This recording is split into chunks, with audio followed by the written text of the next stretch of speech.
My name is Nils Muižnieks. I am the newly elected Commissioner for Human Rights of the Council of Europe. The post of the Commissioner for Human Rights is a rather unique post in Europe.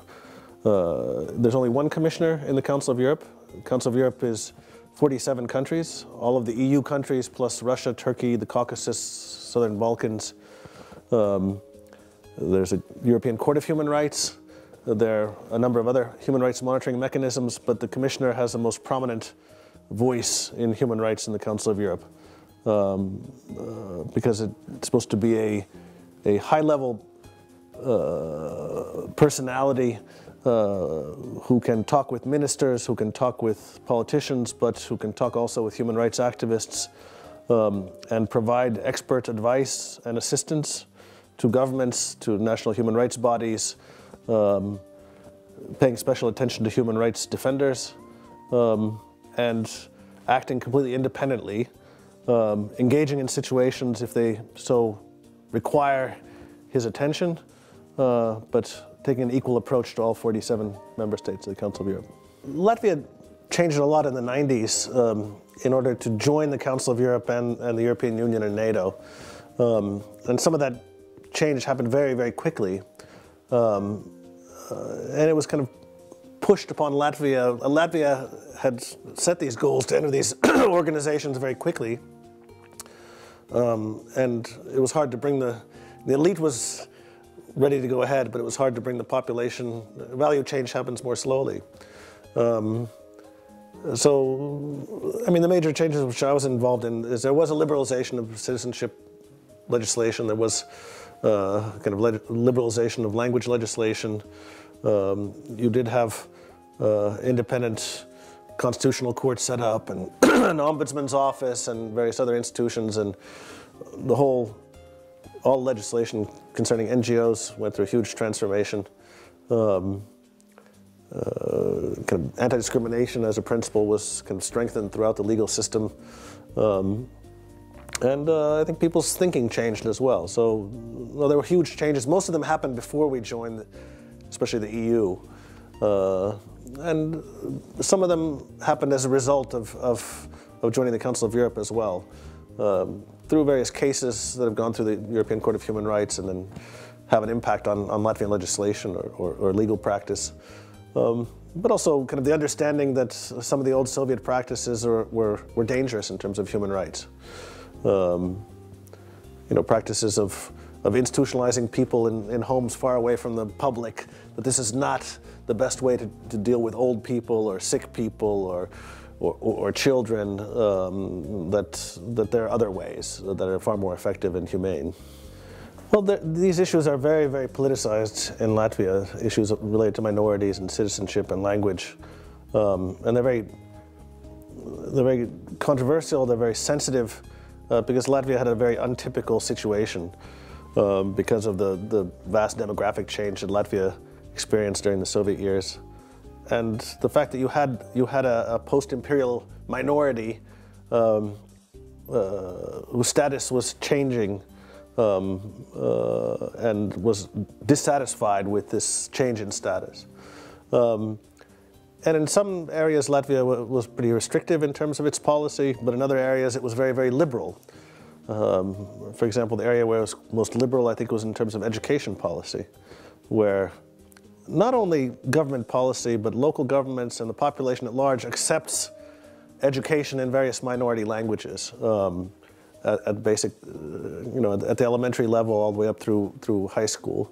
And this is quite interesting because this is not a hard set minority rights standard, and there are many countries in Europe that don't have any education in minority languages. But this existed before the war. It was considered to be a sign of Latvia's newfound democracy, and it's been supported and hasn't been seriously challenged by anybody in Latvia. And I think it's quite interesting. And Latvia is not unique. You have the same thing in Estonia and a number of other East European countries where you have these traditions dating back to the interwar period, which are far more kind of friendly to diversity than many West European countries in many ways. Well, Latvia was one of the most monitored countries in Europe in the early and mid-90s. you had mission after mission of various human rights bodies and commissioners and so on coming in, and Latvia became very sensitive to this, of course, and would often point out the injustice of some of the demands or some of the recommendations people were making, and saying, well, why don't you go to this country and that country as well? They have the same things. So there were double standards in the 90s, it was clear, and it was kind of a fact of political life that you had to accept. But now I think Latvians are very attuned and sensitive to this and do not want to permit it, if at all possible, double standards anywhere. They say, okay, if this is a standard, then everybody has to live up to this standard. And I think that's good. I think that's the way it should be. So I think that's one thing, this hypersensitivity to double standards. I think the approach to minority rights, as we already discussed, especially in terms of education, I think one issue that is very topical, not only in terms of minority rights, but in terms of immigrant integration and refugee integration, is how do you teach a national language to people and provide them incentives to learn it without punishing them or restricting their rights in various ways? Because there's a huge trend in Europe now to talk about duty to integrate and to link access to social rights to fulfilling certain conditions. And this is problematic from a human rights perspective. And what Latvia did over the last 20 years is, through kind of a user-friendly, gradualistic approach, Latvia taught the Latvian language to hundreds of thousands of people, and the language situation has changed massively as a result. And I think Latvia's already exported this experience to Moldova, to Georgia, and to other places where you have minorities that don't know the national language, and you have a similar problem in many European countries where you have second-generation immigrants who don't speak the national language, where you have Roma minorities that don't speak the Latvian language. So I think that Latvia's experience in terms of promoting language acquisition is quite unique and very useful. I think Latvia has some excellent practice in terms of providing access to information. On the internet, you can find any draft legislation, policy documents still in the discussion phases, and if you want, you can get access to it and you can read it, you can express your view, and in this sense, Latvia is very far along in terms of, and this is very important in terms of human rights. If you want to have public participation in any kind of legislative process, that's absolutely critical. If you want to have accountability of government and politicians and civil servants, absolutely essential. And Latvia is an example of good practice in this realm as well, I think. Well, I think Latvia brings a number of very interesting things to the table. I think if you look at our political elite, almost all of them have some kind of experience in the NGO world. They were all active in social movements of various kinds, environmental movements, and so on and so forth. And that's pretty unique, I think. That's kind of an East European, specifically East European phenomenon.